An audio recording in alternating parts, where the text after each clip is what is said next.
are there any strategies or tools that you've been using, at Cambridge, given that you are also, you're the event coordinator as well? Is there anything that you do from an inclusion perspective, anything that, could be tips perhaps for us to also take away from you?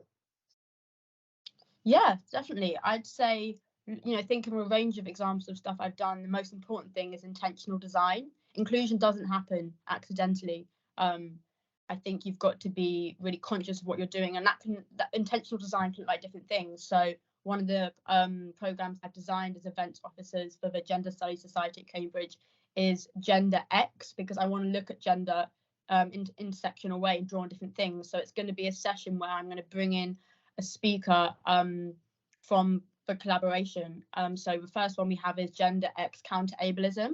And we've got Dr. Carly Jones coming in, who's the NHS co-production lead for autism. She was the first autistic woman to address the UN and leading activist for women in autistic rights. So I'm going to have her come in and we can really look, again, put under a microscope, gender counter ableism. What does that intersection look like? The next one we have is Gender X Decolonialism, where we have the amazing Janine Francois coming in, and she's a feminist academic, writer and activist, and really looks at racial equity and intersectionality. So then we've also got that lens. And then the third one I want to have is Gender X British Politics, and have Mandu Reid, who's the leader of the Women's Equality Party and the first person of colour to lead a national British political party. And I want to have her perspective, because I think that it's not just about tangibly, making sure that people can attend your sessions, but it's about making sure that you have speakers who speak to different experiences, beliefs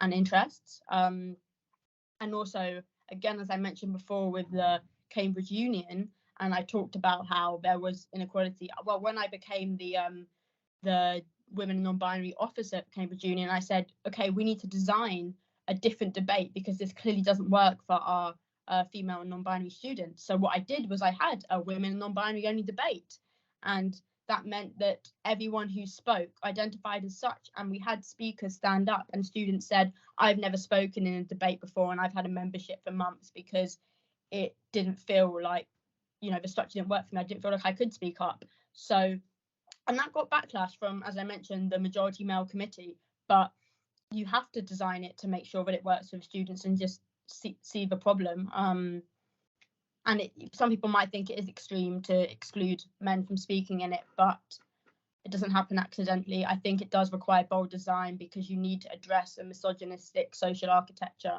And those are the ways I went about it.